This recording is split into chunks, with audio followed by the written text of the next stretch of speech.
Hello and welcome to Post Popcorn Picks, a podcast where we here at the Puyallup Post cover all the latest news and trends in movies and media. I'm Steven. And I'm Braden. And today we're going to be talking about the Oscar nominees for 2019 because that's coming up in like a few weeks, I believe, February 24th or something. So let's just go through these real quick. There's a lot, obviously. So first of all, we have actors in leading roles. Vice, did you see Vice? I did not see Vice. Vice looked good. I wanted to see that, but that's Christian Bale. Not surprised by that at all. Christian No. Bale, big method actor, seems to always take the spotlight of anything he's in. Most people really love him. I like him a lot too, but not for a lot of the roles that most people think of. Like, people are really drawn to Batman and stuff like that. Yeah. I actually really didn't like him in Batman, but I really liked him in American Psycho. Yeah. You know. Bradley Cooper in A Star Is Born. Did you see A Star Is Born? I did. I have not, but it was worth, I think I'm going to see it eventually. It was, there was nothing like groundbreaking to me. I was like, oh my god, I gotta see this movie over and over again. We actually reviewed it before, and I feel like I probably gave it like a 3 or something. But I really like Bradley Cooper. He's actually my favorite actor, and dude is just amazing. And even in that film, he's really what tied it together for me. It was interesting to see Lady Gaga in an acting capacity, because I haven't seen her on, I know she's on American Horror Story and stuff. Yeah. I don't watch that, but it was interesting to see her. But for me, Bradley Cooper's really what put it together. I don't know this one. Willem Dafoe. At Eternity's Gate. Willem Dafoe is so weird. Like, anything he's in, I'm just like, this is weird. Have you seen Aquaman? No, not yet. He's in there, and it just doesn't add up. Like, everybody fits the part of this Atlantean, society, and he's just there, and he's wearing like skin tight, like weird sea mesh stuff, and I'm just like, no, this is weird. Willem Dafoe. Hey, he's not a bad actor. He's just really weird to me. Rami Malek, dude. Okay, and I feel kind of the same way about this that I felt about A Star Is Born. Yeah. I really like Rami Malek. I think the first thing I really started paying attention to him in, ironically, wasn't a movie at all. It was a video game called Until Dawn. Oh, okay. It was on the PS4, Yeah, and I it was played that. really, it had all the visual capturing, and everybody looked just like them, and I was like, oh, it's that guy.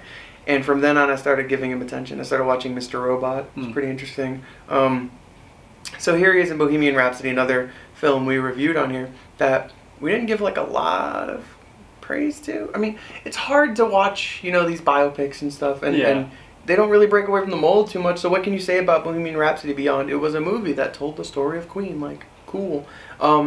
As far as it goes, he did a really good job kind of projecting that Freddie Mercury. Like, he really fit that role really well. So the fact that he's here, I'm not like, that doesn't make sense. But I don't think Bohemian Rhapsody was good enough to me to even warrant that push in the first place, Yeah. The Green Book? Viggo Mortensen. Viggo Mortensen. That's like an old actor name. No offense to him. Like, he's been around for a while. Yeah. But I didn't catch that one. Did you catch Green Book? Mm-mm. That's what we have to say about that. We'll just quality commentary. We'll scroll through a supporting role real quick. Green Book, another one. Ooh, BlacKkKlansman. That did look good. Did you watch it? BlacKkKlansman was really cool. It looked good. It felt like somebody's fever dream of an idea that they were like, okay, stay with me. I know this is going to be weird, but I really enjoyed it a lot. Another Star Is Born. I figured that would be on here a good amount. It's weird how every category seems to have like the same 4 movies. Yeah. Cycling through. Can You Ever Forgive Me? And there's a break in the trend. Yeah, that's a different one. Haven't seen that one yet. Richard E. Grant. Did you watch that? Some of these movies, I'm just like, when did this come out? I remember seeing a preview for this, but I don't remember what the concept was. I thought this just came out, and it's already in here. Another one, Sam Rockwell in Vice. Actress in leading role. Glenn Close. The wife. She's really good. She's a really good actress. I don't think that's a surprise to anybody. Glenn Close is one of those people that you do see on nominees a lot. Yeah. I don't know how many she takes home, but I think often people forget that it's kind of a commendation in of itself to be nominated. Yeah. Because, how many movies come out in a year? We have True. And how many 5 nominations? Or nominees. Do you think Lady Gaga will take home one? I think she could, but it won't have anything to do with her acting prowess. Not to say, again, that she's not good or bad. I think she's marginal. Just but the popularity I think, of yeah, her, her popularity is what's her going one. to pull her in. Melissa Melissa McCarthy. Or McCarthy. You forgive me. Is that Can You I haven't Ever seen Forgive that one. Me? We'll look that up in a minute. But supporting, another Vice. Yeah. Another Roma. Roma. Street Good Talk. Emma Stone. I love her too. Emma Stone. I love She's Emma awesome. Stone. She's yeah. got this whole relatable girl next door thing going on. You know, like you watch her in a film and it just feels like somebody took one of your friends and pushed them onto the camera and they're like, oh, I'll do stuff now. Yeah. I think that's an appeal that a lot of people ignore. Here we go. Animated feature films. I really want to talk this about is stuff films. I know. Yeah, I'm not a huge into actors and stuff, but The Incredibles 2. Man. Yeah, I could see that Incredibles 2. got Did you ever nominated. catch that? No, I haven't. Dude, it's so weird. Like, it felt a lot like how Toy Story 3 felt, where Incredibles 2 tried to grow up with us, and there were things happening, and like there was alcoholic beverages being consumed in film, and I was Really? like, whoa! And then there was like one bad word dropped, and I was like, my little children ears, like I can't take that. But it was really solid. I think it was both a double-edged sword, because I think in a way Incredibles 2 proved that sometimes it's worth the wait for sequels to come out. Yeah. But as a result, it also proved that you can still have sequels, and that just means people hold on to that, and like 85% of the films we get in here are sequels. Yeah. Yeah.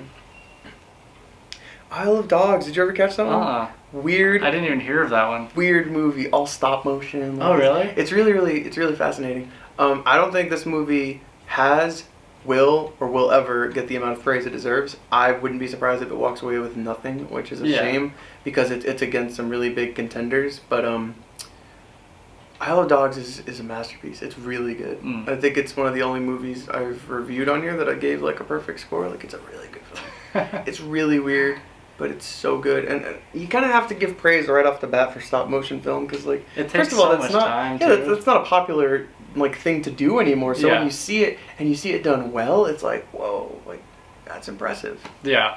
I don't know how much like Hollywood style stop motion stuff takes, but like even like the more claymation style, like I talked to a filmmaker that made a 15-minute short film in like claymation style, and it took them 3 years just to make a 15-minute, and they have these full sets that are like all handmade, and I can't imagine making a like full feature film in claymation or stop motion. How long does that take? How many hands were involved? I shudder to think of it. Yeah. Ralph Breaks the Internet? I don't know. I didn't see that one, but the previews to me didn't look that great. I was concerned because I really liked the first one, Wreck-It Ralph. Yeah. I think Wreck-It Ralph as a series, Disney uses it as an excuse to sneak in these like dramatic lessons for people, because the first one was like, oh, video games, oh, this is cool, and then there's this whole lesson about self-love and accepting yourself for who you are, and I was just like, whoa. And so I sit down for this one and I'm just like a little concerned, because it felt like they were just like, Disney was like, we can do the Emoji Movie better, and I mean to an extent that's what it was, and they did. Yeah. Not to say that was difficult, because the Emoji Movie was trash, but I sat down and I was enjoying this film and I was like, okay, it's fine. And then they sneak in this dramatic message again of like friendship and understanding what it's like to have friends as an adult, and people come into your lives and they leave just as quickly. Yeah. And sometimes that's okay. And I was just like, it was heavy. I was like, man, like none of my closest friends live in the state with me. Yeah. So I was watching that and I was like, dude, like Disney, calm down. I don't have time. Like I wasn't ready for this. I just wanted to watch a movie.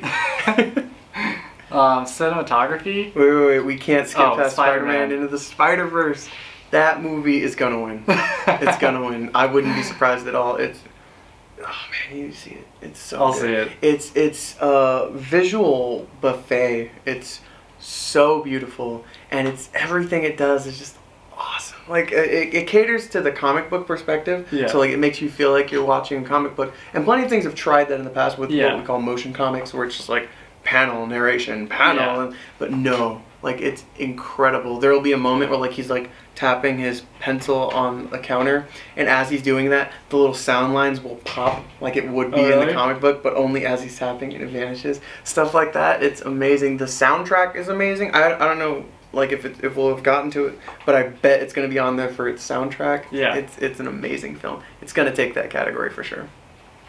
We're gonna kind of, I mean, costume design and cinematography. Cinematography is a big one, but I'm kind of surprised A Star Is Born for that one. yeah, I wouldn't picture that. I actually haven't seen any of these ones. Again, some of these movies on here, I'm just like, where were you? Yeah. We review movies every week. I usually watch movies for cinematography, so maybe I need to watch all these. Let's do costume design. Ooh, Black Panther, that makes sense. Yeah, I could see Black Panther. That makes sense. Mary Poppins Returns, yeah. Mary Poppins Returns. Have you seen that? Mary Queen of No. Scots? Haven't seen that one. Starting to feel like we have no clout to be talking about. I know. These are not the movies I pictured. Directing, Black Klansman, yeah. Spike Lee joints. They're called that for a reason. They're pretty individualistic in their approach. Cold War. You see that one? Bet it's about the Cold War. Yeah, that's been on a couple now. That one's been on a lot of them. Again, Vice. Know what Vice is. Vice, yeah. I haven't seen it, but know enough of it to not be surprised that it's Yeah, there. I could see that that's on there. Documentary feature. Okay, Free Solo, hands down. I could see that being on there, just because of it's just the aspect of it. I feel like I can't talk. I can't skip over RBG without a good friend of mine hating my guts for it. RBG. So I have a friend, Paige, and she's a really big Ruth Bader Ginsburg fan. And so by becoming friends with her, I have invited this knowledge of Ruth Bader Ginsburg into my life. So now I know a lot more about Ruth Bader Ginsburg and many other facets of the Supreme Court justice than I ever have before. So I was brought along to see this movie, and it's actually really good. Like, I feel like documentaries get a bad rap because people assume that information takes the center stage and entertainment is usually non-existent. But it was actually really good. The people involved were it was a spectacular performance. I felt enthralled in seeing what was happening. It was important and informative. And I think when it's done properly, documentaries like that one was, they can steal the show, regardless of what they're up against. So yeah, RBG, big deal. Documentary short subject? Would this be like short films? I didn't think, I mean, there's been multiple things called Endgame, but I didn't think Endgame was a short film. Lifeboat, I've heard of that one. I'll have to watch these. I like watching short films because you can watch them in 20 minutes and then keep going. Sometimes I feel like somehow we're not doing enough with movies, and we're on this every weekend. I know, we need to start watching way more movies. Film editing. Do you think the editing? I get that. I could see Bohemian Rhapsody, Vice on there again. Klansman, I don't know. I don't recall anything specific about it that I was like, oh, that editing though. Bohemian Rhapsody for sure. Things like that, biopics, they have to have really good editing. They have to be on point. Foreign language film. Hey, there's Cold War. Surprise, surprise. I mean, we didn't want to know. Makeup and hairstyling. Vice again. See, that's something I would think Bohemian Rhapsody would have been on. Yeah. Because, there's a lot of unique stuff. Yeah. Vice I think is going to take home at least one thing. Original score. Music. Yeah, let's see. Black Panther had some good stuff. Yeah. I could see that. I've heard some soundtrack from it. Again, Isle of Dogs did a great job, and I feel like it's not going to get any love, which saddens me because it had good music. Yeah. It had good music. Original song. And there's Black Panther again, All the Stars. All RBG, the Stars. I'll Fight. How many other documentaries getting original songs made? Come on. When a Cowboy trades his spurs in for wings. Yeah. Best Picture. Let's go to this one. This one will be... This is going to be the discussion. Yeah. So already right off the bat, we have plenty, we've already talked about. If you're watching this, you could probably name half of them. We have Vice, A Star is Born, Roma, Green Book, The Favorite, Bohemian Rhapsody, Black Klansman, and then of course Black Panther. They've all been on at least one thing. What do you think's going to take it? I don't know. What even constitutes Best Picture? Is that the most popular film? The film that raked in the most money? It's such a subjective determination. I don't know. When I think of Best Picture, I think of not necessarily. See, I think of more cinematography, Best Picture, but I think it's more of overall. So encapsulating everything else. Yeah. I would say Vice, A Star is Born, or Black Panther is going to take it. Yeah, I think I don't know if Bohemian Rhapsody has high enough to get it. So, I mean, Vice has just been on everything. That would be one of my guesses. See, what's interesting is that Bohemian Rhapsody took Best Picture at the Globes. Oh, okay. Which is crazy. Yeah. Again, I'm not trying to knock the movie. I didn't think it would do so well. And when I saw that, I was like, it lost to, Black Panther lost. Yeah. And I was like, what? No, Black Panther has to win. Will it win the Oscar as well? I don't know. does lightning It'd be strike in the impressive. same place Yeah. twice? It'd be impressive if it does. If it does, then clearly I missed something while watching that film. Because I did not get Production a good rating. design. I don't know any of I know. those. Let's just scroll down Short so we film can live pretend we know what we're action. talking about. Mother. Not the same Mother with No. Jennifer Lawrence. Sound editing. Black Panther. Black Panther. Bohemian Rhapsody. Again, there's a category I would expect to see it in. This one, finally, The Quiet Place. Yeah, where has that been? Wow. I don't know. I thought that would have been on for a few things. Cinematography, it wasn't super like cinematic, but it was still good. But sound editing, definitely. Kind of forgot that movie existed for a moment. Yeah. Speaking of movies that I forgot existed, First Man.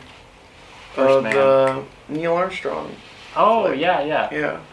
That, I didn't watch that, so I don't know what sound editing. Either that, we had Damien watch that. He's really big on space and stuff. Okay. He seemed to like it well enough. Sound mixing. Again, like Quiet Place, that was like that. Yeah, it's not on there. Because it's quiet. No No sound mixing. I don't think it's gonna win best vocals either. Avengers Infinity War. Where has that been on the list? Visual effects. Yeah, for sure. It makes sense. Ready Player One? Oh, did you see Ready Player One? No. Dude, it was so good. It was so good, in fact, that I'm about to pause for a moment to let Kiki leave. Sorry. I forgot. Sorry. Okay. Okay, we're almost there. So visual effects. Dude. Yeah. Man, Ready Player One. So cool visually. So much fun. Story-wise, I give it like a 3.5, I think. But visually, it was amazing. It was so much fun. Like, I've rewatched it several times just to take in the scenes and stuff. I think it beats all these other ones out of the water easily. Yeah. I think people see Christopher Robin and they're like, oh, this is Winnie the Pooh stuff. Like, visually, it's beautiful. Like, no, Ready Player One, all the way. Writing adapted screenplay. You Ever Forgive Me, A Star Is Born, Black Klansman. A Star Is Born. Yeah, it's just the same ones. Let's look at the original screenplays. And finally, we have original Vice. screenplays.